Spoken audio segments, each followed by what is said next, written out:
زمین پر کیا ہو رہا ہے؟ زمین پر جو بات سمجھنے کی ہے وہ یہ ہے، یو ایس ایس آر جب ختم ہوا ہے اور امریکہ کو سول سپریم پاور ارتھ ہونے کی حیثیت حاصل ہوئی، امریکہ بہت بڑی طاقت تھی بے کوشش، لیکن یہ کہ پچھلی جو جنگ تھی سیکنڈ ورلڈ وار، اس سے پہلے امریکہ کسی انٹرنیشنل معاملے میں نہیں، کہ آپ کو معلوم ہے امریکہ جو ہے اس کے ادھر ایک اوشن ہے اٹلانٹک اوشن، ادھر پیسفک، دو بڑے بڑے جو ہے باہر ان کے درمیان یہ گویا ایک جزیرہ ہے، بہت بڑا جزیرہ سمجھ لیجیے، لیکن اسے باقی دنیا سے کوئی تعلق نہیں تھا۔ انہوں نے اپنی ترقی کی ہے، جو بھی کیا ہے اپنے اندر کیا ہے، اور اس کے اندر ترقی کے بھی بہت سے کام کیے، کوئی شک نہیں، بہرحال دی ڈیول ہز ڈیو، لیکن یہ کہ یہ کسی انٹرنیشنل معاملے میں نہیں آئے۔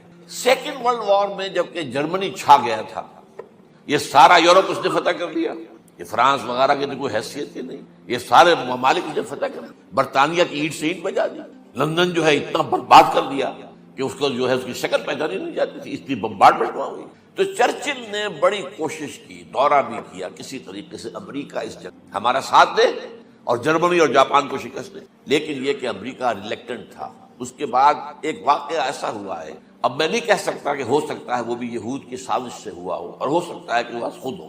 پرل ہاربر ایک بہت بڑی جگہ ہے، یہ جو پیسفک اوشن ہے، بحر الکاہل، تو ادھر جاپان جو بہت قریب ہے ایشیا کے، ادھر سے یو ایس سے، اس کے تقریباً درمیان میں جاپان سے قریب تر ہے اور یو ایس اے سے ذرا بعید تر ہے، یہ جزائر کہلاتے ہیں، ہوائین آئیلینڈز، ہوائی، اب یہ امریکہ کی ایک ریاست۔ یہاں ایک بہت بڑی بندرگاہ پرل ہاربر، وہاں انگریزوں کا بہت بڑا اڈا تھا، نیوی بیس، بہت بڑا، اس پر جاپانیوں نے اچانک حملہ کیا وداؤٹ اینی وارننگ، اور ان کے جہاز غرق کر دیے، بے شمار لوگ قتل، بربادی، تباہی، بہت بڑی تباہی آئی۔ اس کے نتیجے میں یہ شیر جو اپنے کچھار میں سویا ہوا تھا، اب ظاہر بات ہے کہ اسے میدان میں وہ نکلنا، اس کے بعد پاسا پلٹ گئے۔ انہوں نے امریکہ جب جنگ کے اندر آ گیا سیکنڈ ورلڈ وار میں، تو جرمنی کا بھی خاتمہ ہو گیا، جاپان کے اوپر تو 2 بم گرائے تھے تو اس کا مرکز اس سے نکل گیا، اللہ خیر سن۔ اس وقت سے امریکہ جو ہے وہ آیا ہے میدان، لیکن اس کے بعد بھی تقریباً نصف صدی تک، 40-45 برس تک امریکہ کا ایک مدعا مقابل سامنے کھڑا تھا، اور وہ یو ایس ایس آر تھا۔ اب جو رشین ریولوشن آیا تھا رشیا کے اندر 1917 میں، اس کے بعد کمیونزم جس تیزی کے ساتھ بڑھا ہے، پورا مشرقی یورپ کمیونسٹ ہو گیا، چائنا کمیونسٹ ہو گیا، آپ کو معلوم لیٹن امریکہ میں کمیونزم پہنچ گیا، کیوبا وہ ابھی تک کمیونسٹ ہے۔ یہ طوفان اس تیزی سے اٹھ رہا تھا کہ امریکہ کو سر توڑ کوشش کرنی پڑی کہ اسے کسی طریقے سے ٹو کنٹین اٹ، اس کا گھیراؤ کرے کس نے، اسی لیے سینٹو بنی، اسی لیے سیٹو بنی، اسی لیے نیٹو بنی، North Atlantic Alliance, Central Asian Alliance, South East Asian Alliance. CENTO سے پہلے بنی تھی MEDO, Middle East Defence Organisation, اس کے بعد وہ سینٹو بنا۔ یہ پتہ نہیں بہت سے لوگوں کے لیے یہ سارا گریک ہوگا معاملہ، نوجوانوں کے لیے خاص طور پر، کہ یہ تاریخ جو ہے وہ اب ان کے سامنے تو نہیں ہے۔ یہ ساری پالیسی، اور یہ بھی نوٹ کر لیجئے، ایک طرف کمیونزم کا سیلاب آ رہا تھا، دوسری طرف فضا کی تسخیر میں رشیا بازی لے گیا، سائنس میں بازی لے گیا۔ سب سے پہلے ایسٹروناٹس جو ہے وہ تو رشین سے جو گئے ہیں فضا کے اندر، خلا کے اندر، فضا نہیں خلا کے اندر، تو امریکہ کام رہا، اور اس کی ساری بھاگ دوڑ اس پر تھی کسی طریقے سے اس طاقت کو نیچا دکھایا جائے۔ لہذا معاہدے سینٹو اور سیٹو اور نیٹو یہ سب کس لیے تھے؟ To contain U S S. اب اس کے بعد کیا ہوا؟ یو ایس ایس آر کی ایک تو اکانومی بیٹھ گئی، اور دوسرے خاص طور پر جو حماقت ہوئی رشیا سے یا یو ایس ایس آر سے کہ وہ افغانستان میں حملہ آور ہو، یہاں افغان کھڑا ہو گیا اس کے مقابلے۔ امریکہ کو بہترین موقع مل گیا، مریں گے افغان، پیسہ ہم دیں گے، پیسہ دیں گے، ہتھیار دیں گے، مرو تم، ہم نہیں مریں گے، لڑو تم، لڑو ان سے، روسیوں سے، پیسے جتنے چاہو لے لو۔ بڑے بڑے ٹرنک، بڑے بڑے بکس بھرے آ رہے ہیں ان کے ڈالرز کے، اور بڑی بڑی جو گاڑیاں، آپ کو معلوم مجاہدین جو تھے افغانستان کے، یہ حکمت یار صاحب اور فلاں صاحب، یہ کیسے عظیم گاڑیوں کے اندر بڑی بڑی سائز کی 4 وہیل ڈرائیو گاڑی کا پیسہ تھا، امریکہ کا پیسہ، امریکہ کا ہتھیار، امریکہ کے سٹنگر میزائل دے دیا، جس کی وجہ سے اصل شکست ہوئی۔ لیکن اس کا نتیجہ یہ نکلا ان 2 فیکٹرز کا کہ یو ایس ایس آر بیٹھ گیا، ختم۔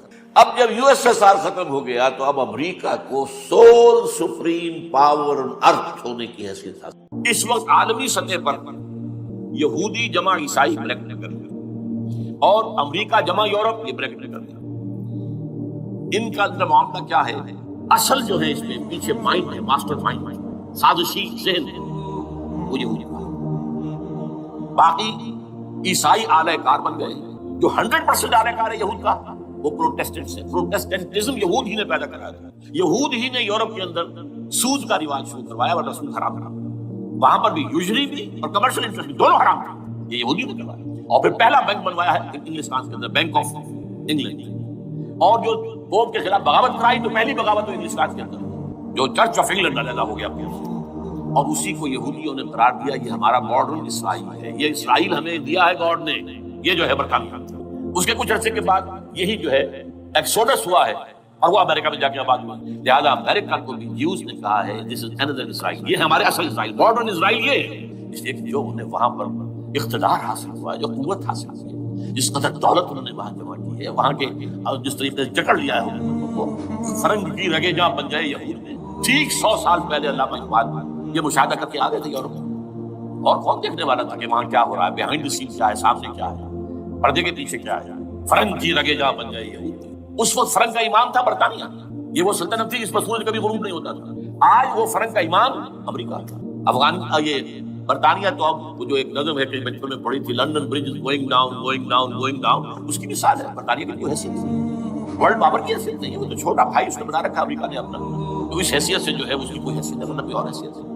بہرحال ان دونوں میں یہ ہے پیچھے ماسٹر مائنڈ, سازشی ذہن, پلاننگ, اسکیم ساری یہودی.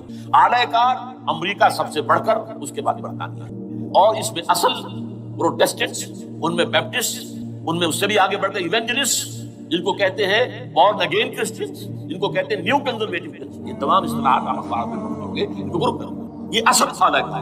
ان کو نیا نام دیا گیا ہے کرسچین زائنسٹ. ایک یہودی زائنسٹ ہے, سارے یہودی زائنسٹ نہیں ہیں, بہت سے یہودی ہیں جو یہ زائنسٹ کے مخالف ہیں. چنانچہ میری ہیوسٹن میں ملاقات ہوئی تھی ڈاکٹر بشپ براٹ, بہت بڑا پروفیسر ایمیریٹس یہودی. لیکن یہ کہ اس نے کہا, بڑے اجتماع میں کہا, ہمارا اجلاس تھا وہاں پر, ہم نے یہ جو ہے بلایا تھا ایک یہودی, ایک عیسائی اور ایک مسلمان, تینوں جو ہے وہ تقریریں کریں. نے کہا تھا کہ وی آر ناٹ سپورٹنگ اسرائیل. اس نے وہ عیسائی جو آیا ہوا تھا پروفیسر, اس نے کہا they are supporting Israel, we are not supporting Israel. اسی طرح میری جو ہوئی تھی round table conference, round table, اس میں ایک یہودی پروفیسر تھے, وہ ہسٹری کے پروفیسر, میں نام بھول رہا ہوں, انہوں نے کہا آئی ایم اینٹی زائنسٹ, میں زائنسٹ کے خلاف ہوں. تو زائنسٹ جو ہے اصل میں ایک سیکولر یہودیوں کی تحریک ہے, اور اس کے سب سے بڑے سپورٹرز کرسچین زائنسٹ وہ امریکہ میں بیٹھے. یہ ہے صورتحال. یہ جان لیجیے کیتھولکس جو ہیں یہ اتنے پرو یہودی نہیں ہیں. اب رفتہ رفتہ وہ بھی اس کے اندر آ کر شامل ہو گئے. یورپ جو ہے زیادہ Catholics, Roman Catholics. Roman Catholics کا یہ بھی آپ نے جتنا پڑھ سنا ہوگا, یہ جو ترکی جو ہے ہمارا ملک, یہ جو کوشش کرتا رہتا ہے گھسنے کی یورپین یونین کے اندر. تو ایک دفعہ جان شراق نے کہا تھا, بڑا پیارا جملہ تھا, Why doesn't Turkey understand that we are a Christian club? یہ ہماری جو یونین ہے یورپین, یہ تو کرسچین کلب ہے, وہ مسلمان ہے, وہ کس وجہ سے آنا چاہتا ہے, کیوں تو خود داخل ہونا چاہتا ہے. Why doesn't Turkey understand that we are a Christian club? لیکن یہ ہے رومن کیتھولکس, اور ان کا میں بعد میں آپ کو بتاؤں گا. یہی آپ کو معلوم ہے کہ یورپ نے عام طور پر اسرائیل کا اتنا ساتھ نہیں دیا جتنا جو امریکہ دیتا رہا ہے, اور کسی درجے میں ان کے دلوں میں سافٹ کارنر جو ہے عرب فلسطینی. یہ معاملہ ایران کے بارے میں بھی رہا ہے, جس قدر اسٹرانگ ایکشن امریکہ لینا چاہتا ہے, یہ جو ہے اس کے ساتھ نہیں ہے. یہ دونوں کا فرق ہے, وہ میں اس کا ایک بنیاد بعد میں بتا دوں گا آپ کو. بہرحال ان کا ایک جو ایجنڈا ہے وہ دو, سمجھیے کہ دو اس کے نکات ہیں, دو رسیوں کے مانند یہ آپس میں بٹا ہوا ہے. پہلا, عالم اسلام کے مادی اور مالیاتی وسائل خصوصاً تیل پر قبضہ.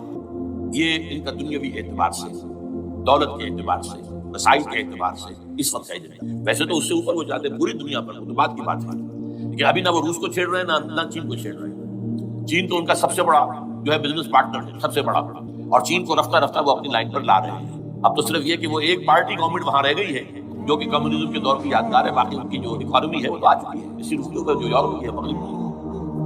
نمبر 2 ایجنڈا کیا ہے, دنیا میں کہیں بھی اسلام کے بحیثیت ایک نظام زندگی ظاہر ہونے کا کوئی موقع نہیں دینا. We have to nip the evil in the bud at any cost. یہ ان کے ایجنڈے کا دوسرا ہے.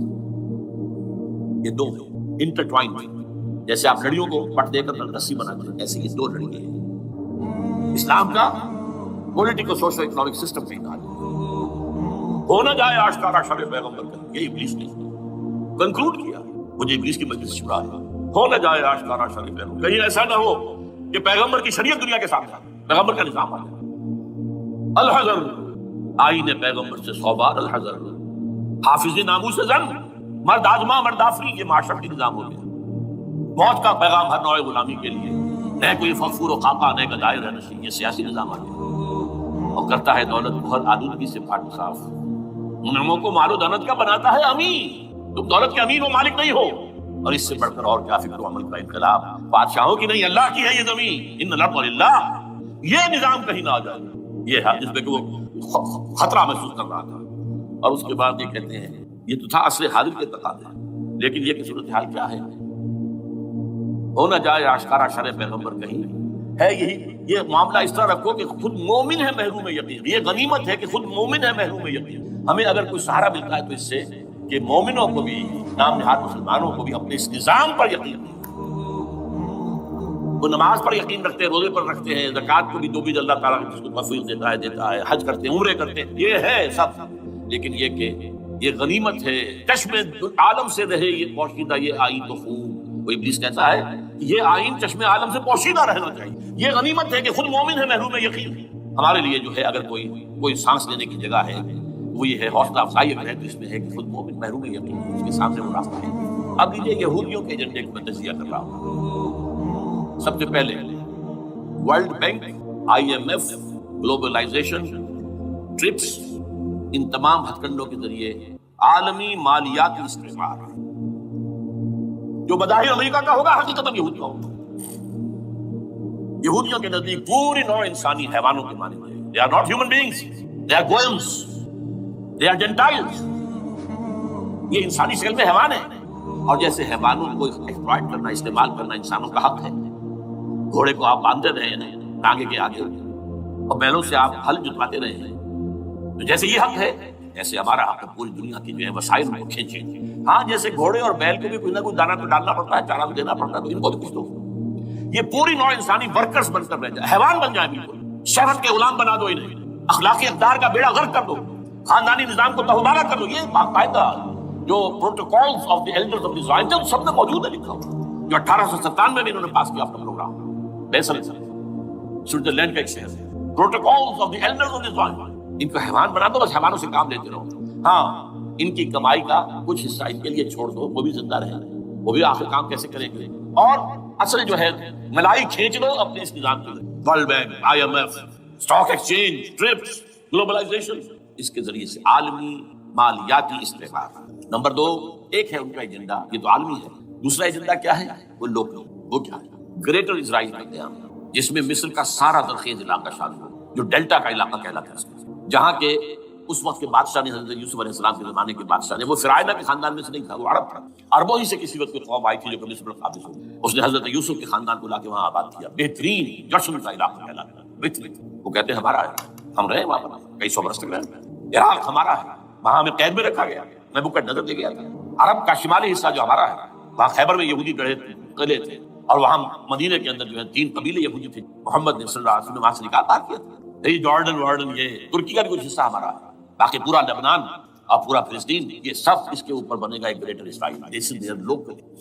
اور اس کے لیے ضروری ہے ایک بہت بڑی جنگ، ایسے آسانی سے نہیں ہو جائے۔ آرمگیڈون، جس کو حضور نے فرمایا الملحمۃ العظمیٰ، الملحمۃ الکبریٰ، بہت بڑی جنگ، جس کی خوفناکی اور تباہناکی کا اندازہ اس سے کیجیے۔ حضور فرماتے ہیں کہ اگر ایک باپ کے 100 بیٹے یا ایک دادا کے 100 پوتے ہوں گے تو ان میں سے 99 ختم ہو جائیں گے ایک بچے۔ اور ایک جگہ فرماتے ہیں اتنی اموات ہوں گی، اتنی لاشیں ہوں گی کہ ایک نفاست پسند پرندہ جو ہے، جو گندگی پہ نہیں اترنا چاہتا، ایک تو ہے یہ کوے، چیلیں، گدھ، وہ تو گندگی ہی کی تلاش میں مردار کھانے کے لیے، وہ تو لاشوں کو نوچ رہے ہوں گے، وہ پرندہ جو ہے نفاست پسند پرندہ، وہ نہیں اتر سکے گا، اڑتا چلا جائے گا، لیکن لاشوں کا سلسلہ ختم نہیں ہوگا، یہاں تک کہ یا بنی اسرائیل اذکروا نعمتی التی انعمت علیکم واوفوا بعہدی اوف بعہدکم وایای فارہبون۔ بنی اسرائیل، چونکہ یہ لفظ پہلی مرتبہ قرآن مجید میں آ رہا ہے تو یہاں تھوڑی سی وضاحت کرنی ہوگی۔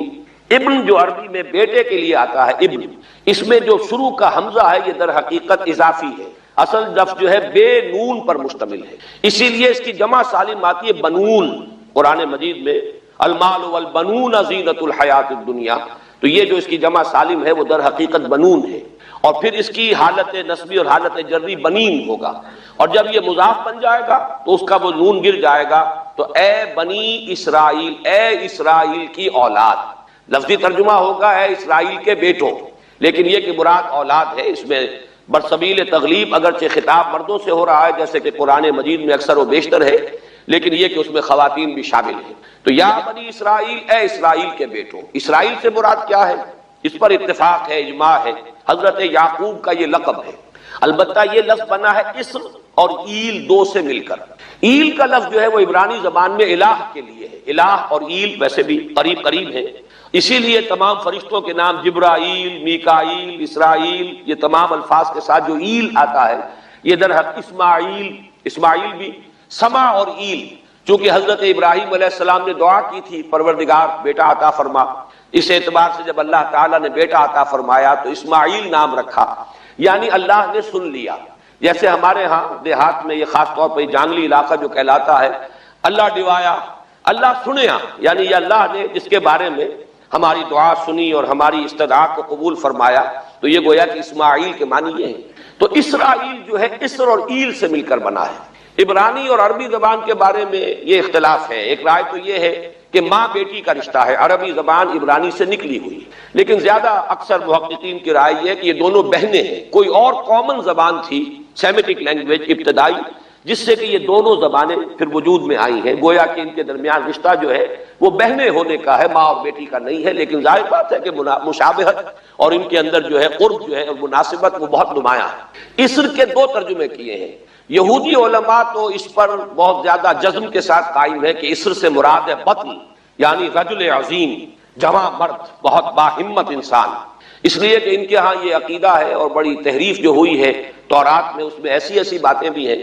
حضرت یعقوب کی جو مدح کی گئی ہے اس میں اس حد تک مبالغہ ہے کہ حضرت یعقوب کی اللہ تعالیٰ کے ساتھ کشتی ہوئی اور اللہ کو پچھاڑ لیا حضرت یعقوب نے، تو معلوم یہ ہوا کہ یہ تو بڑے بہادر اور بہت جری انسان، اس اعتبار سے وہ بطل اور رجل کا ترجمہ کرتے ہیں اسر کا، لیکن یہ کہ صحیح ترجمہ جو ہے وہ اسر کا ہے بندہ، عبد، اس لیے کہ عربی کا لفظ جو بنا ہے اسیر، اسیری، کوئی کسی کا غلام ہے اسیر، اسی سے لفظ اسرہ بنا ہے، اسرہ ہے کنبہ، کنبہ بھی آپس میں جڑا ہوا ہوتا ہے، ان کے بندھن ہوتے ہیں دوستی کے، محبت کے، اخوت کے، تو اسی طریقے سے یہ اسر کا لفظ آتا ہے کسی بندھن کے لیے۔ اسیر جو ہے پچھلے زمانے میں جبکہ جیلوں کا رواج نہیں تھا تو اگر کسی شخص کے ذمے کسی کی کوئی رقم ہوتی تھی دینی تو اس شخص کو اس کے حوالے کر دیتے تھے، وہ اس کا ذاتی قیدی ہوتا تھا، ذاتی اسیر، اس کی تحویل میں رہتا تھا، جب تک کہ اس کے اعزاء اقارب آ کر وہ رقم ادا نہ کر دیں وہ شخص اس کی تحویل میں رہتا تھا، وہ اس کا اسیر ہوتا تھا۔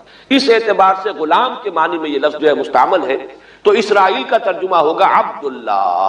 اذان تو میں عرض کر رہا تھا کہ اسرائیل کا ترجمہ ہوا عبداللہ، گویا کہ اب تک ہم نے یا بنی اسرائیل کا ترجمہ کیا اے اللہ کے بندے کی اولاد، مراد ہے حضرت یعقوب علیہ الصلوۃ والسلام۔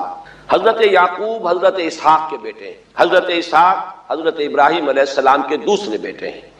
حضرت ابراہیم کو پہلا بیٹا اللہ نے عطا فرمایا اسماعیل، اسی لیے میں عرض کر چکا ہوں سما اور ایل سے مل کر بنا ہے، جو دعا کی تھی انہوں نے، اس دعا کا پہلا جواب جو ملا ہے اللہ تعالیٰ کی طرف سے، اس کی مقبولیت کا جو ظہور ہوا وہ حضرت اسماعیل کی شکل میں۔ پھر یہ کہ حضرت سارہ کو بھی اللہ تعالیٰ نے اولاد دی اور حضرت اسحاق پیدا ہوئے۔ اس وقت یہ جو بشارت دی گئی ہے قرآن مجید میں متعدد مقامات پر آگے چل کر آئے گا کہ حضرت سارہ کے ہاں بھی اولاد ہونے کی جو بشارت حضرت ابراہیم علیہ السلام کو فرشتے دینے آئے تھے، اسی میں یہ بھی تھا کہ نہ صرف یہ کہ تمہیں ایک بیٹا عطا ہوگا بلکہ اس کے بعد پوتا بھی عطا ہوگا، گویا کہ ایک بہت جلیل القدر پوتا۔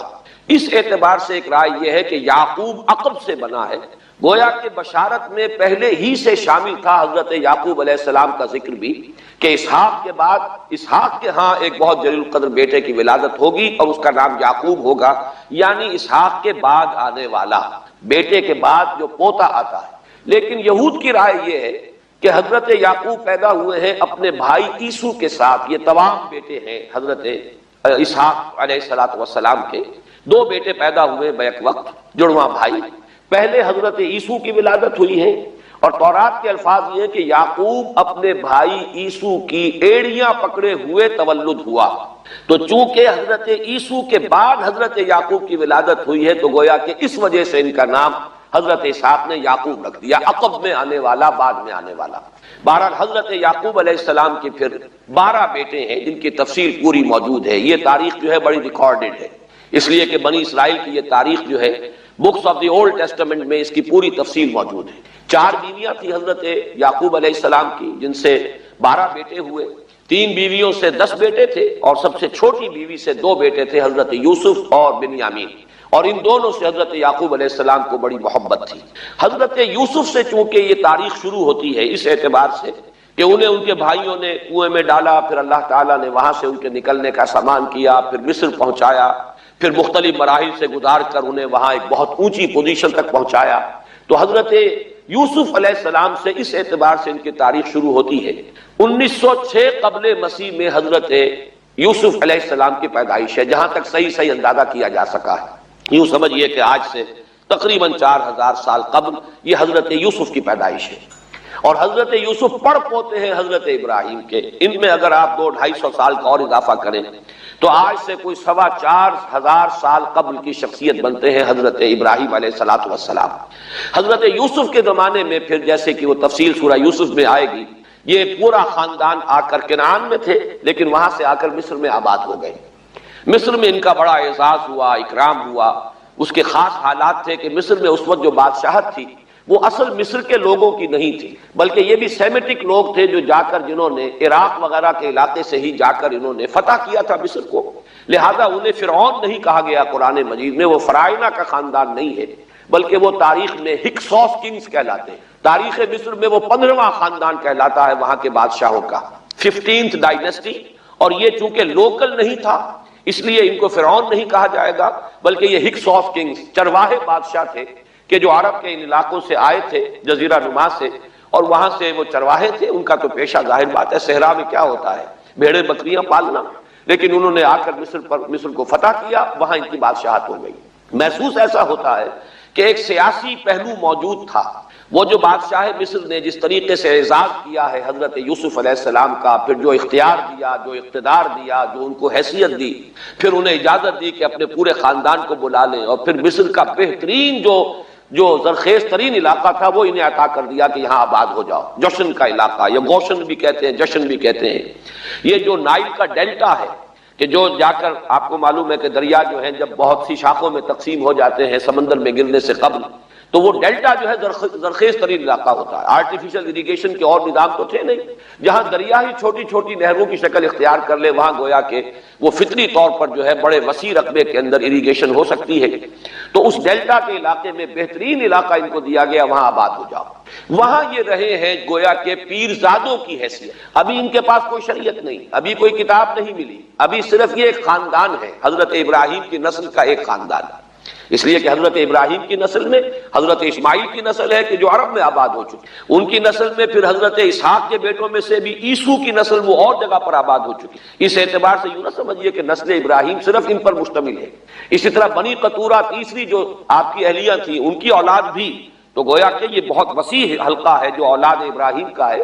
تو اولاد ابراہیم میں سے ایک شاخ ہے جو آ کر، یعنی حضرت یعقوب کے 12 بیٹے اور حضرت یعقوب بھی آ کر یہاں آباد ہو گئے، اور یہاں پھر یہ کچھ عرصے تک تقریباً 100-150 برس تک تو بڑے عیش میں رہے۔ یہ تقریباً یوں سمجھیے کہ 1850 قبل مسیح میں ان کا داخلہ ہوا ہے مصر کے اندر، اور وہاں پر 150 برس جو ہیں انہوں نے بڑے عیش میں گزارے ہیں۔ یہ پیرزادے تھے اس لیے کہ بادشاہ معتقد ہو چکا تھا حضرت یوسف علیہ السلام کا، اگرچہ یہ تو ثابت نہیں ہوتا کہ وہ ایمان لایا ہو حضرت یوسف علیہ السلام پر، اس کا کوئی ثبوت نہیں ہے، لیکن معتقد تھا، اور ان کی نیکی کا، پارسائی کا، شرافت کا، ذہانت کا، صلاحیتوں کا اعتراف پوری قوم کو تھا، جس طریقے سے کہ انہوں نے اس ملک کی جو نیا ہے اس کو جس طرح پار لگایا ہے، وہ شدید ترین قحط کا جو ایک دور آیا اس میں سے، اور جتنا بہترین انتظام کیا اس کی بنا پر ان کی صلاحیتوں کے سب معترف تھے۔ تو وہ 130 برس کی عمر میں غالباً ان کا انتقال ہوا ہے، اور 80 برس تک انہوں نے مصر پر گویا کہ جو سب سے زیادہ با اختیار شخص وہاں تھا بادشاہ کے بعد، بادشاہ اپنی جگہ پر تھا، لیکن یہ کہ جو بادشاہ کے بعد سب سے زیادہ با اختیار شخصیت تھی وہ حضرت یوسف کی تھی 80 برس تک۔ اور اس عرصے میں، اور پھر یہ 150 برس جو میں نے عرض کیا ہے کہ اس میں یہ خوب پھلے پھولے، ان کی اولاد جو ہے وہ کثرت کے ساتھ پھیلی، لیکن اس کے بعد وہاں پھر ایک انقلاب آیا۔ اس انقلاب کو آپ کہیں گے جیسے کہ مختلف ممالک میں آتا ہے، اب سنز آف دی سوائل جو اس ملک کے رہنے والے تھے، اصل آبادی قبطیوں کی، انہوں نے بغاوت کی اور ہکسوس کنگز کو نکال دیا، وہ خاندان ختم ہو گیا۔ جب وہ چلے گئے تو جو ہکسوس کنگز کے یہ گویا کہ بہت ہی منظور نظر تھے اور یہ مراعات یافتہ طبقہ تھا بنی اسرائیل کا، حضرت یعقوب کی اولاد کا۔ اب ان پر عتاب شروع ہوا، اب ان کا زوال آیا، تو یوں سمجھیے کہ تقریباً 400 برس اس کے بعد ان کے بڑی ہی شدت کے اور بڑی سخت غلامی کے، رفتہ رفتہ اس میں شدت پیدا ہوتی گئی ہے۔ لیکن یہ ہے کہ یہ 400 برس اس لیے کہ پھر 1300 قبل مسیح میں 550 برس بعد پھر ان کا ایکسوڈس ہوا ہے مصر سے، جب حضرت موسیٰ علیہ السلام کو اللہ تعالیٰ نے مبعوث فرمایا، پھر حضرت موسیٰ علیہ السلام ان کی نجات کا ذریعہ بنے، اور پھر مصر سے لے کر وہ انہیں نکلے ہیں۔ معجزانہ انداز میں ہی سمندر کو پھاڑ کر ان کے لیے اللہ نے راستہ بنایا ہے، قدم قدم پر معجزوں سے ان کی تائید کی ہے۔ کھانے پینے کے لیے صحرائے تیہ میں کچھ نہیں تھا تو من و سلوہ دیا ہے، پانی پینے کے لیے نہیں تھا تو ایک ضرب سے چٹان میں سے 12 چشمے جو ہے اللہ تعالیٰ نے بہا دیے کہ 12 قبیلے ہیں آپس میں لڑے نہ، کہیں پانی پینے پلانے پہ جھگڑا اور کہیں گھوڑا آگے بڑھانے پہ جھگڑا۔ قبائلی زندگی میں یہ بڑا سینسیٹیو ایشو ہوتا ہے، لہذا قد علم کل اناس مشربہم، ہر قبیلے کے لیے ایک گھاٹ معین ہو گیا، تمہارا چشمہ یہ ہے، تمہارا چشمہ یہ ہے، ایک ضرب سے 12 چشمے پھوٹ گئے۔ پھر انہیں وہاں کوہ طور کے قریب پڑاؤ ڈال کر ان کو وہاں چھوڑ کر حضرت موسیٰ علیہ السلام جو ہے اللہ تعالیٰ کی طلبی پر کوہ طور پر گئے ہیں، وہاں تورات عطا ہوئی۔ تو تورات کے عطا کیے جانے کے بعد اب سمجھیے کہ اب ان کی حیثیت ایک امت کی بن گئی، کتاب پر امت کی تشکیل ہوئی۔ یہ امت مسلمہ قرآن مجید کی بنیاد پر امت ہے۔ جب یہ کتاب دی گئی ہے اس کی بنیاد پر ایک شریعت دی گئی ہے، کتاب دی گئی ہے، کتاب ہدایت ہے، تو اس نے امت کی شکل اختیار کی۔ یہی وجہ ہے کہ لفظ امت جو ہے قرآن مجید میں صرف مکی صورتوں کے اندر، مدنی صورتوں میں استعمال ہوا ہے۔ کنتم خیر امت اخرجت للناس سورہ آل عمران میں، کذالک جعلناکم امۃ وسطا لتکونوا شہداء علی الناس ویکون الرسول علیکم شہیدا، یہ سورہ بقرہ میں آگے چل کر آ جائے گا۔ تو اصل میں جیسے تشکیل امت جو ہوئی ہے وہ در حقیقت مدنی دور میں آ کر ہوئی ہے جبکہ شریعت عطا کی جا رہی ہے۔ اسی طریقے سے یہ ایک خاندان تھا، حضرت ابراہیم کی نسل کی ایک شاخ، اس نے امت کی حیثیت اختیار کی ہے جبکہ صحرائے تیہ میں جب ان کا قیام تھا اور اس صحرائے سینا میں، اور وہاں پر پھر حضرت موسیٰ علیہ السلام کو تورات دی گئی اور شریعت دی گئی، تب سے یہ امت ہے۔ اور یہ ہے 1300 قبل مسیح، 610 عیسوی میں، اب سمجھیے 1300 وہ جمع کیجئے، 610 یہ جمع کیجئے، 1910 برس بعد پھر حضور صلی اللہ علیہ وسلم پر قرآن مجید کی وحی کا آغاز ہوا، اور 622 میں حضور نے ہجرت فرمائی، اور اس کے بھی کوئی 2 سال یا 1 سال کے بعد جو ہے یہ آیات نازل ہو رہی ہیں جو ہم اس وقت پڑھ رہے ہیں۔ تو یہ سارا جو ہے تاریخی پس منظر ذہن میں رکھیے کہ یہ تقریباً 2000 برس کی تاریخ جو ہے ان کی بحیثیت امت۔ ویسے تو ان کی تاریخ اگر شروع کریں گے بنی اسرائیل تو حضرت یعقوب سے شروع ہونی چاہیے اور وہ اس سے زیادہ ہو جائے گی طویل، لیکن در حقیقت امت کی حیثیت سے ان کی تاریخ 2000 برس کی شمار ہوگی کہ 1300 قبل مسیح میں جب ہجرت کی ہے حضرت موسیٰ علیہ السلام نے اپنی قوم کو لے کر مصر سے، اور جب صحرائے سینا میں آئے ہیں، سینائی پیننسولا میں، اور پھر کتاب ملی ہے، تورات عطا کی گئی، شریعت عطا کی گئی، تب سے اس کا امت کی حیثیت سے آغاز ہوا۔ ایک بات اور نوٹ کر لیجئے، ان کو امت مسلمہ کیوں نہیں کہا گیا؟ اس کے لیے اس کا ایک سبب ہے۔ در حقیقت امت مسلمہ کا لفظ یا خیر امت یا امت کا لفظ جو ہے اس موجودہ امت کے لیے اس لیے استعمال کیا گیا ہے کہ یہ امت کسی ایک نسل پر مشتمل نہیں، یہ امیین اس کے نیوکلیس ہے، لیکن یہ کہ ہر نسل کے لوگ اس میں آ کر شامل ہوئے ہیں، ہر قوم جو ہے اس میں آ گئی ہے، اس لیے اس کا نام جو ہے وہ صفاتی ہے، امت مسلمہ۔ لیکن چونکہ یہ سابقہ امت مسلمہ ایک ہی نسل پر مشتمل ہے، حضور صلی اللہ علیہ وسلم سے پہلے کسی نبی اور کسی رسول کی بعثت اس کی قوم سے باہر نہیں ہوئی، کسی ایک خاص قوم کی طرف بعثت ہوئی ہے، کسی خاص علاقے کی طرف بعثت ہوئی ہے۔ بعثت عمومی الی کافۃ الناس، یہ صرف محمد الرسول اللہ صلی اللہ علیہ وسلم کی امتیازی شان ہے۔ وما ارسلناک الا کافۃ للناس بشیرا ونذیرا۔ اس اعتبار سے ان کا جو ہے اس میں علم گویا کہ بنی اسرائیل ہی ہے کہ جو برقرار رہا ہے، اے اسرائیل کی اولاد۔ اگرچہ میں اس موضوع پہ تقریریں کر چکا ہوں لیکن آج پھر اس گفتگو کے حوالے سے بات چیزیں تازہ کرتا ہوں۔ اس وقت عالمی سطح پر یہودی جمع عیسائی بریکٹ میں کر لیجیے اور امریکہ جمع یورپ یہ بریکٹ میں کر لیجیے، ان کا اندر معاملہ کیا ہے؟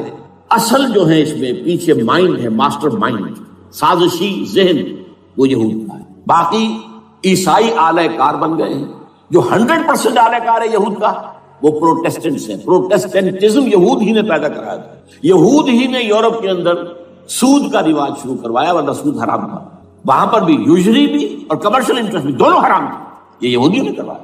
اور پھر پہلا بینک بنوایا ہے انگلستان کے اندر، بینک آف انگلینڈ میں، اور جو پوپ کے خلاف بغاوت کرائی تو پہلی بغاوت ہوئی انگلستان کے اندر، جو چرچ آف انگلینڈ علیحدہ ہو گیا پوپ سے، اور اسی کو یہودیوں نے قرار دیا یہ ہمارا ماڈرن اسرائیل ہے، یہ اسرائیل ہمیں دیا ہے گاڈ نے، یہ جو ہے برطانیہ۔ اس کے کچھ عرصے کے بعد یہی جو ہے ایکسوڈس ہوا ہے اور وہ امریکہ میں جا کے آباد ہوئے، لہذا امریکہ کو بھی جیوز نے کہا ہے دس از اندر اسرائیل، یہ ہے ہمارے اصل اسرائیل، ماڈرن اسرائیل یہ ہے، اس لیے کہ جو انہیں وہاں پر اقتدار حاصل ہوا ہے، جو قوت حاصل ہوئی ہے، جس قدر دولت انہوں نے وہاں جمع کی ہے، وہاں کے جس طریقے سے جکڑ لیا ہے حکومتوں کو، فرنگ کی رگے جہاں پنجے یہود میں ہے۔ ٹھیک 100 سال پہلے علامہ اقبال یہ مشاہدہ کر کے آ گئے تھے یورپ میں، اور کون دیکھنے والا تھا کہ وہاں کیا ہو رہا ہے، بیہائنڈ دی سین کیا ہے، سامنے کیا ہے، پردے کے پیچھے کیا ہے۔ فرنگ کی رگے جہاں پنجے یہود میں، اس وقت فرنگ کا امام تھا برطانیہ، یہ وہ سلطنت تھی جس پر سورج کبھی غروب نہیں ہوتا تھا، آج وہ فرنگ کا امام امریکہ، یہ برطانیہ تو اب وہ جو ایک نظم ہے کہ بچپن میں پڑھی تھی، London bridge is going down going down going down, اس کی مثال ہے۔ برطانیہ کی کوئی حیثیت ہی نہیں، ورلڈ پاور کی حیثیت نہیں ہے، وہ تو چھوٹا بھائی اس نے بنا رکھا امریکہ نے اپنا، تو اس حیثیت سے جو ہے اس کی کوئی حیثیت ہے، ورنہ کوئی اور حیثیت نہیں۔ بہرحال ان دونوں میں یہ ہے کہ پیچھے ماسٹر مائنڈ، سازشی ذہن، پلاننگ، اسکیم ساری یہودی، اعلی کار امریکہ سب سے بڑھ کر، اس کے بعد برطانیہ، اور اس میں اصل پروٹیسٹنٹس، ان میں بیپٹسٹ، ان میں اس سے بھی آگے بڑھ کر ایونجلسٹ، جن کو کہتے ہیں بورن اگین کرسچنس، جن کو کہتے ہیں نیو کنزرویٹو کرسچنس، یہ تمام اصطلاحات آپ اخبارات میں پڑھتے ہوں گے، ان کو گروپ کرنا، یہ اصل اعلی کار، ان کو ایک نیا نام دیا گیا ہے کرسچین زائنسٹ۔ ایک یہودی زائنسٹ ہیں، سارے یہودی زائنسٹ نہیں ہیں، بہت سے یہودی ہیں جو یہ زائنسٹ کے مخالف ہیں۔ چنانچہ میری ہیوسٹن میں ملاقات ہوئی تھی ڈاکٹر وشو براڈ، بہت بڑا پروفیسر ایمیریٹس یہودی، لیکن یہ کہ اس نے کہا، بڑے اجتماع میں کہا، ہمارا اجلاس تھا وہاں پر، ہم نے یہ جو ہے بلایا تھا ایک یہودی، ایک عیسائی اور ایک مسلمان، تینوں جو ہیں وہ تقریریں کریں۔ نے کہا تھا کہ وی آر ناٹ سپورٹنگ اسرائیل۔ اس نے وہ عیسائی جو آیا ہوا تھا پروفیسر، اس نے they are supporting Israel, we are not supporting Israel. اسی طرح میری جو ہوئی تھی round table conference, round table, اس میں ایک یہودی پروفیسر تھے، وہ ہسٹری کے پروفیسر، میں نام بھول رہا ہوں ان کا، انہوں نے کہا آئی ایم اینٹی زائنسٹ، میں زائنسٹ کے خلاف ہوں۔ تو زائنسٹ جو ہے اصل میں ایک سیکولر یہودیوں کی تحریک ہے، اور اس کے سب سے بڑے سپورٹرز کرسچین زائنسٹ وہ امریکہ میں بیٹھے ہوئے۔ تو یہ ہے صورتحال۔ یہ جان لیجئے کیتھولکس جو ہیں یہ اتنے پرو یہودی نہیں ہیں، اب رفتہ رفتہ وہ بھی اس کے اندر آ کر شامل ہو گئے۔ یورپ جو ہے زیادہ کیتھولکس ہے، رومن کیتھولکس کا یہ بھی آپ نے جملہ پڑھ سنا ہوگا کہ یہ جو ترکی جو ہے ہمارا ملک، یہ جو کوشش کرتا رہتا ہے گھسنے کی یورپین یونین کے اندر، تو ایک دفعہ جان شراق نے کہا تھا، بڑا پیارا جملہ تھا، Why doesn't Turkey understand that we are a Christian club؟ یہ ہماری جو یونین ہے یورپین، یہ تو کرسچین کلب ہے، وہ مسلمان ہے، وہ کس وجہ سے آنا چاہتا ہے بندہ، کیوں تو خود داخل ہونا چاہتا ہے؟ Why doesn't Turkey understand that we are a Christian club؟ لیکن یہ ہے رومن کیتھولکس، اور ان کا میں بعد میں آپ کو بتاؤں گا۔ یہی آپ کو معلوم ہے کہ یورپ نے عام طور پر اسرائیل کا اتنا ساتھ نہیں دیا جتنا جو امریکہ دیتا رہا ہے، اور کسی درجے میں ان کے دلوں میں سافٹ کارنر جو ہے عرب فلسطینیوں کے لیے بھی رہا ہے۔ یہ معاملہ ایران کے بارے میں بھی رہا ہے، جس قدر اسٹرانگ ایکشن امریکہ لینا چاہتا ہے، یہ جو ہے اس کے ساتھ نہیں ہے۔ تو یہ دونوں کا فرق ہے، وہ میں اس کا ایک بنیاد بعد میں بتا دوں گا آپ کو۔ بہرحال ان کا ایک جو ایجنڈا ہے وہ دو، سمجھیے کہ دو اس کے نکات ہیں، دو رسیوں کے مانند یہ آپس میں بٹا ہوا ہے۔ پہلا، عالم اسلام کے مادی اور مالیاتی وسائل، خصوصاً تیل پر قبضہ، یہ ان کا دنیاوی اعتبار سے، دولت کے اعتبار سے، وسائل کے اعتبار سے اس وقت کا ایجنڈا ہے۔ ویسے تو اس سے اوپر وہ چاہتے ہیں پوری دنیا پر، وہ تو بعد کی بات ہے، لیکن ابھی نہ وہ روس کو چھیڑ رہے ہیں نہ چین کو چھیڑ رہے ہیں۔ چین تو ان کا سب سے بڑا جو ہے بزنس پارٹنر ہے، سب سے بڑا، اور چین کو رفتہ رفتہ وہ اپنی لائن پر لا رہے ہیں۔ اب تو صرف یہ کہ وہ ایک پارٹی گورنمنٹ وہاں رہ گئی ہے جو کہ کمیونزم کے دور کی یادگار ہے، باقی ان کی جو اکانومی ہے وہ تو آ چکی ہے اسی رختے پر جو یورپ کی ہے، مغرب کی ہے۔ نمبر دو ایجنڈا کیا ہے؟ دنیا میں کہیں بھی اسلام کے بحیثیت ایک نظام زندگی ظاہر ہونے کا کوئی موقع نہیں دینا۔ We have to nip the evil in the bud at any cost۔ یہ ان کے ایجنڈے کا دوسرا بڑا ہے۔ یہ دو ہیں انٹرٹوائنڈ، جیسے آپ لڑیوں کو بٹ دے کر رسی بناتے ہیں، ایسے یہ دو لڑیے ہیں۔ اسلام کا پولیٹیکل سوشو اکنامک سسٹم کہیں نہ آ جائے، ہو نہ جائے آشکارا شر پیغمبر کہیں، یہ ابلیس نے کنکلوڈ کیا۔ وہ جو ابلیس کی مجلس شورا ہے، ہو نہ جائے آشکارا شر پیغمبر، کہیں ایسا نہ ہو کہ پیغمبر کی شریعت دنیا کے سامنے آ جائے، پیغمبر کا نظام آ جائے۔ الحذر، آئین پیغمبر سے 100 بار الحذر، حافظ ناموس زن، مرد آزما مرد آفری، یہ معاشرت کے نظام ہو گیا۔ موت کا پیغام ہر نوع غلامی کے لیے، نہ کوئی فخور و خاکہ نہ گدائے رہنسی، یہ سیاسی نظام آ گیا اور کرتا ہے دولت کو ہر آلودگی سے پاک و صاف۔ منعموں کو مال و دولت کا بناتا ہے امین، تم دولت کے امین و مالک نہیں ہو۔ اور اس سے بڑھ کر اور کیا فکر و عمل کا انقلاب، بادشاہوں کی نہیں اللہ کی ہے یہ زمین، ان الارض للہ، یہ نظام کہیں نہ آ جائے، یہ ہے جس پہ کہ وہ خطرہ محسوس کر رہا تھا۔ اور اس کے بعد یہ کہتے ہیں یہ تو تھا عصر حاضر کے تقاضے، لیکن یہ کہ صورتحال کیا ہے، ہو نہ جائے آشکارا شرع پیغمبر کہیں ہے یہی، یہ معاملہ اس طرح رکھو کہ خود مومن ہے محروم یقین، یہ غنیمت ہے کہ خود مومن ہے محروم یقین۔ ہمیں اگر کوئی سہارا ملتا ہے تو اس سے کہ مومنوں کو بھی، نام نہاد مسلمانوں کو بھی اپنے اس نظام پر یقین نہیں، وہ نماز پر یقین رکھتے ہیں، روزے پر رکھتے ہیں، زکوٰۃ کو بھی جو بھی اللہ تعالیٰ جس کو توفیق دیتا ہے، حج کرتے ہیں، عمرے کرتے ہیں، یہ ہے سب، لیکن یہ کہ یہ غنیمت ہے، چشم عالم سے رہے یہ پوشیدہ یہ آئین تو خوب۔ وہ ابلیس کہتا ہے کہ یہ آئین چشم عالم سے پوشیدہ رہنا چاہیے، یہ غنیمت ہے کہ خود مومن ہے محروم یقین۔ ہمارے لیے جو ہے اگر کوئی سانس لینے کی جگہ ہے تو وہ یہ ہے، حوصلہ افزائی اگر ہے تو اس میں ہے کہ خود مومن محروم یقین ہے، اس کے سامنے وہ راستہ ہے ہی نہیں۔ اب لیجیے یہودیوں کے ایجنڈے کو میں تجزیہ کر رہا ہوں۔ سب سے پہلے World Bank, IMF، globalisation, TRIPS, ان تمام ہتھ کنڈوں کے ذریعے عالمی مالیاتی استعمار جو بظاہر امریکہ کا ہوگا حقیقت اب یہود کا ہوگا۔ یہودیوں کے نزدیک پوری نوع انسانی حیوانوں کے مانند ہے، they are not human beings, they are goyim, they are gentiles، یہ انسانی شکل میں حیوان ہیں، اور جیسے حیوانوں کو ایکسپلائٹ کرنا، استعمال کرنا انسانوں کا حق ہے۔ گھوڑے کو آپ باندھتے رہے ہیں نا ٹانگے کے آگے، اور بیلوں سے آپ ہل جتواتے رہے ہیں، تو جیسے یہ حق ہے ایسے ہمارا حق پوری دنیا کے جو ہے وسائل ان کو کھینچے۔ ہاں جیسے گھوڑے اور بیل کو بھی کچھ نہ کچھ دانا تو ڈالنا پڑتا ہے، چارہ تو دینا پڑتا ہے، تو ان کو بھی کچھ دو۔ یہ پوری نوع انسانی ورکرز بن کر رہ جائے، حیوان بن جائیں، بالکل شہوت کے غلام بنا دو انہیں، اخلاقی اقدار کا بیڑا غرق کر دو، خاندانی نظام کو تہوبارہ کر لو۔ یہ باقاعدہ جو protocols of the elders of the Zion سب میں موجود ہے، لکھا ہوا، جو 1897 میں انہوں نے پاس کیا اپنا پروگرام، بیسل میں، سوئٹزرلینڈ کا ایک شہر ہے۔ Protocols of the elders of the Zion, ان کو حیوان بنا دو، بس حیوانوں سے کام لیتے رہو۔ ہاں ان کی کمائی کا کچھ حصہ ان کے لیے چھوڑ دو، وہ بھی زندہ رہیں، وہ بھی آخر کام کیسے کریں گے، اور اصل جو ہے ملائی کھینچ دو اپنے اس نظام کے ذریعے سے۔ World Bank, IMF، stock exchange, TRIPS, globalisation, اس کے ذریعے سے عالمی مالیاتی استعمار۔ نمبر 2، ایک ہے ان کا ایجنڈا، یہ تو عالمی ہے۔ دوسرا ایجنڈا کیا ہے؟ وہ لوکل ہے۔ وہ کیا ہے؟ گریٹر اسرائیل کا قیام، جس میں مصر کا سارا زرخیز علاقہ شامل ہوگا، جو ڈیلٹا کا علاقہ کہلاتا ہے اس کا، جہاں کے اس وقت کے بادشاہ نے، حضرت یوسف علیہ السلام کے زمانے کے بادشاہ نے، وہ فرعونہ کے خاندان میں سے نہیں تھا، وہ عرب تھا۔ عربوں ہی سے کسی وقت کوئی قوم آئی تھی جو کہ مصر پر قابض ہو گئی تھی، اس نے حضرت یوسف کے خاندان کو لا کے وہاں آباد کیا۔ بہترین جشن کا علاقہ کہلاتا ہے، بہترین۔ وہ کہتے ہیں ہمارا ہے، ہم رہے وہاں پر کئی 100 برس تک رہے۔ عراق ہمارا ہے، وہاں ہمیں قید میں رکھا گیا، نبوکدنضر دے گیا تھا۔ عرب کا شمالی حصہ جو ہمارا ہے، وہاں خیبر میں یہودی قلعے تھے، اور وہاں مدینے کے اندر جو ہے 3 قبیلے یہودی تھے جنہیں محمد نے صلی اللہ علیہ وسلم نے وہاں سے نکال باہر کیا تھا۔ جارڈن، یہ ترکی کا بھی کچھ حصہ ہمارا ہے، باقی پورا لبنان اور پورا فلسطین، یہ سب اس کے اوپر بنے گا ایک greater Israel, this is there local agenda. اور اس کے لیے ضروری ہے ایک بہت بڑی جنگ، ایسے آسانی سے نہیں ہو جائے گا۔ آرمگیڈون، جس کو حضور نے فرمایا الملحمۃ العظمیٰ، الملحمۃ الکبریٰ، بہت بڑی جنگ، جس کی خوفناکی اور تباہ ناکی کا اندازہ اس سے کیجیے۔ حضور فرماتے ہیں کہ اگر ایک باپ کے 100 بیٹے یا ایک دادا کے 100 پوتے ہوں گے تو ان میں سے 99 ختم ہو جائیں گے، ایک بچے گا۔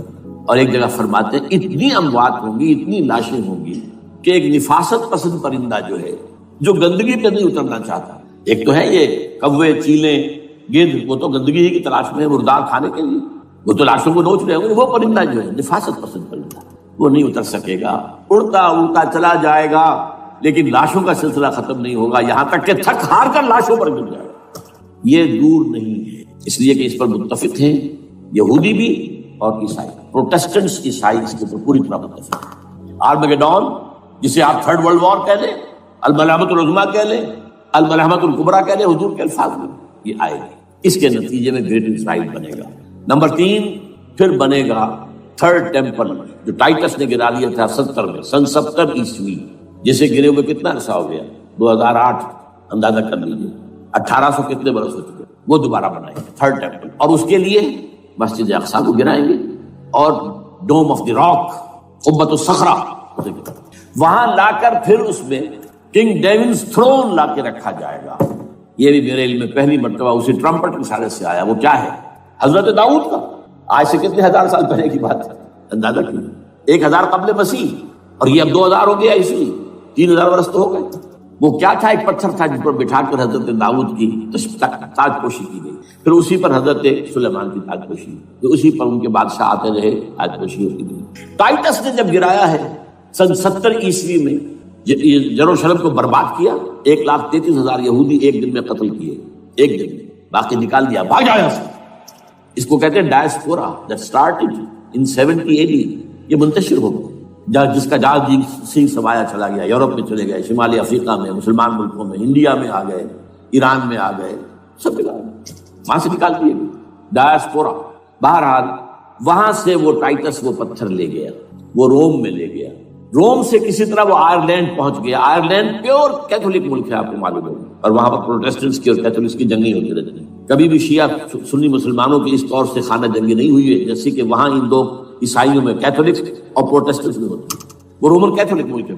وہاں سے وہ انگلینڈ میں آیا، انگلینڈ میں جب آ گیا، بلکہ وہاں سے اسکاٹ لینڈ سے انگلینڈ میں پھر اس کو ایک کرسی کے اندر اس کی سیٹ کی حیثیت سے بنا کر ایک تھرون کی شکل دے دی گئی، اور وہ جو ویسٹ منسٹر ایبے ہے، برطانیہ کے پارلیمنٹ کے ساتھ جو چرچ ہے ویسٹ منسٹر ایبے، وہاں اس کو لا کے رکھ دیا گیا۔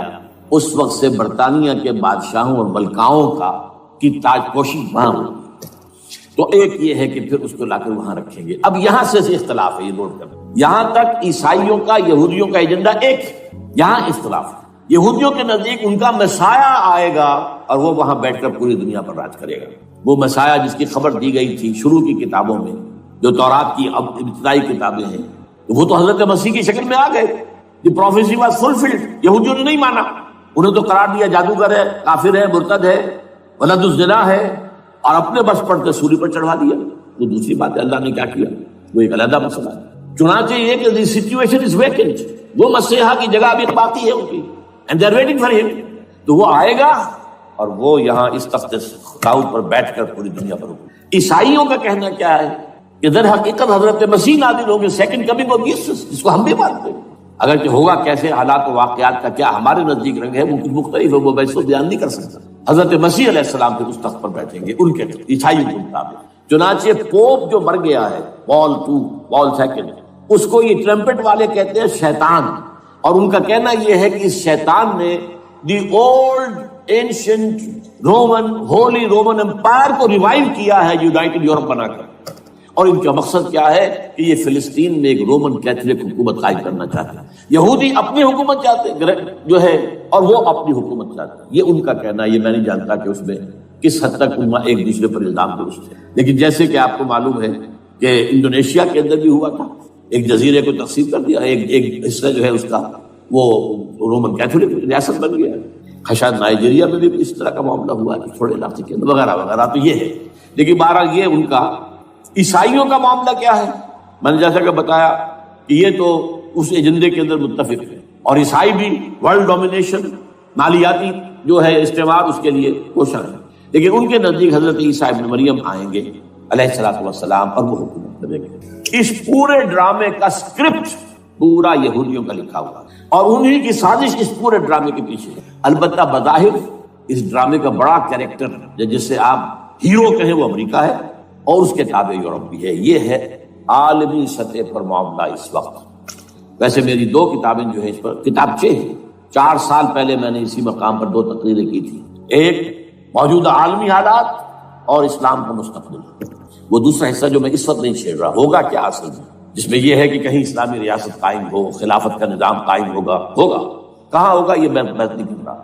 حضرت مہدی کا ظہور ہوگا، وہ آئیں گے عرب کے اندر. پھر یہ ہے کہ وہ جو گریٹر اسرائیل کے خلاف جہاد ہوگا اور اللہ کرے گا کہ رفتہ رفتہ یہ ممالک جو ان سے لے لیے جائیں گے، یہاں تک کہ بالآخر ایک یہودی اعلان کر دے گا میں ہوں مسیح، جس کو کہ عیسائی بھی کہتے ہیں اینٹی کرائسٹ، اور یہ کہتے ہیں یہ بیپٹسٹ بھی کہ اینٹی کرائسٹ جو ہے وہ یہودی ہوگا.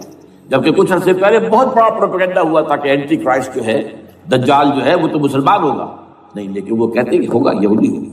اور پھر اس یہودی کو قتل کریں گے حضرت مسیح، دی ریئل مسیح، اصل مسیح جو اٹھا لیے گئے درمیان میں، وہ آئیں گے اور ان کے ہاتھوں دجال بھی قتل ہوگا اور پھر مسلمانوں کے ہاتھوں ایک ایک یہودی ختم ہوگا. پھر ایک عالمی اسلامی ریاست قائم ہوگی حضرت مسیح کے ہاتھوں، اور وہاں پر حضرت مسیح ایک حدیث میں آتا ہے 40 برس تک پوری دنیا پر حکومت کرے.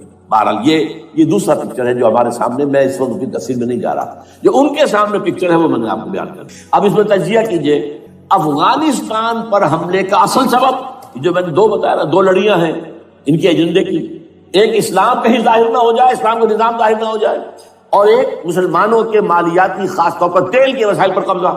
اب افغانستان میں کیا ہوا ہے، یہ سارا معاملہ تھا اسلام کا راستہ روکنے کے لیے کہ یہاں تو اسلام ایک شکل دکھا رہا ہے اپنی، اور اگر انہیں موقع مل گیا تو یہ تو ایک ایسی ویلفیئر اسٹیٹ قائم کر دیں گے، زکوٰۃ کا نظام قائم ہو جائے گا تو اعلیٰ ترین ویلفیئر اسٹیٹ قائم ہو جائے گی. اور اگر یہاں پر جو ہے یہ ساری سزائیں نافذ ہو گئی، معاشرہ کرائم فری ہو جائے گا، لوگوں میں محبت ہوگی، مساوات ہوگی، اور یہ کہ عام لوگوں کے لیے ویلفیئر ہوگا. اور یہ سامنے نظام آ گیا تو پھر ہمارا یہ نظام کیپیٹلزم یہ کہاں رہے گا، اس کو تو منہ چھپانے کی جگہ نہیں ملے گی. لہذا افغانستان پر حملے کا اصل موٹو یہ ہے. البتہ یہ ساتھ ہی یہ بھی تھا کہ افغانستان کے راستے سے سینٹرل ایشین اسٹیٹس جو ہیں ان سے پائپ لائنیں لا کر اور وہ پھر کہیں گوادر کے آس پاس سمندر تک لائے جائے تاکہ ہم وہاں کے جو ہے ڈرین کر سکیں جو تیل اور گیس کے ذخائر ہیں سینٹرل ایشین اسٹیٹس کے اندر جو مسلمان اسٹیٹس ہیں. تو اس کے لیے راستہ جو ہے وہ لینا چاہتے تھے افغانستان سے. اب وہ جہاں تک افغانستان کا تعلق ہے وہ تو ان کے قبضے میں ہے، جب چاہے کر لیں. اب پاکستان کا معاملہ جو تھا وہ جیسا کہ میں نے کہا کہ اس کا راستہ وہ رک گیا جبکہ انہیں واپس جانا پڑ گیا. لیکن انہوں نے افغانستان میں کوشش کی طالبان کے زمانے میں. یونیکول جو ہے ان کی سب سے بڑی جو ہے کمپنی ہے، اس نے مذاکرات کیے، وہ دیکھ کر حیران رہ گئے کہ یہ ان پڑھ، یہ ملے ملاٹے جو ہیں یہ تو بڑے ٹف بارگینر ہیں. اس طریقے سے پاؤں جما کر طالبان نے جو ان کے ساتھ مذاکرات کیے ہیں اور ان سے اپنی شرطیں پیش کی ہیں کہ وہ گھبرا کر بھاگ گئے. یہ صورتحال بھی تھی افغانستان پر قبضہ کرنے میں. لیکن یہ ہے کہ اصل کیا تھا کہ وہ اسلام کی کوئی شکل دنیا کے سامنے نہ آنے پائے جو ان کا میجر ہے. اسی لیے پورا عالم کفر جمع ہے، امریکہ، یورپ، روس، چین، سب جمع. بھارت تو ہے ہی ہے، یہ سب جمع. آپ نے یاد ہو گیا جب لال مسجد کا حادثہ ہوا ہے اور ہمارا یہ بدبخت اور بدمعاش انسان اس نے صرف خود جان بوجھ کر اسے بڑھایا، ایک پھنسی کو پھوڑا بنایا، اس میں پھر شگاف کیا اور شاباش لی ہے.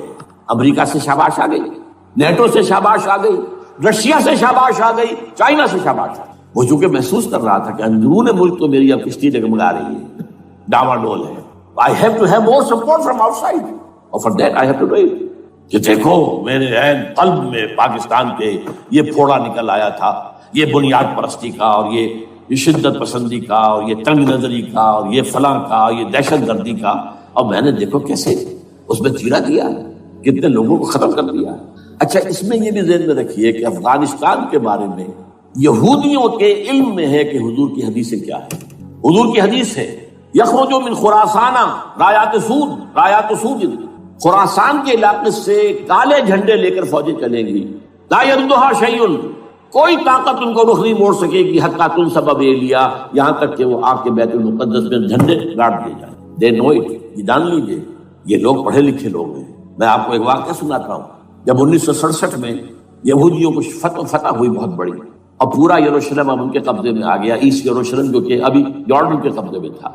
تو جب موشے دایان تھا وہ کانا، وہ داخل ہوا فاتح کی حیثیت سے، تو اس کے ساتھ ایک ربائی تھا بہت بڑا، چیف ربائی یہودیوں کا بہت بڑا عالم، اور وہ رو پڑا. تھا تو فتح کا وقت، خوشی کا، رویا. So this is the beginning of the end, یہ الفاظ آئے اخبارات میں. گویا کہ اب یہ آخری ڈرامہ جو ہے شروع ہو گیا ہے. وہ آخری ڈرامہ انہیں معلوم ہے ان کی تباہی پر ختم ہونا ہے. اس میں حضرت مسیح کے نزول کے بعد یہ ٹرمپٹ والا بھی لکھتا ہے کہ 80% یہودی قتل ہو جائے گا، اور میں سمجھتا ہوں کہ 20% اگر صحیح ہے اس کی بات تو وہ ہوں گے جو اب حضرت مسیح پر ایمان لے آئے. باقی 80% اپنے اس کفر پر اڑے رہیں گے اور قتل ہوگا۔ اسی طرح حضور کی ایک حدیث ہے کہ جب یہودیوں کا قتل عام ہو رہا ہوگا، اگر مسلمان قتل کریں گے تو اگر کسی درخت کے پیچھے یہودی چھپا ہوگا تو درخت پکارے گا، اے مسلمان، یا عبداللہ آؤ ادھر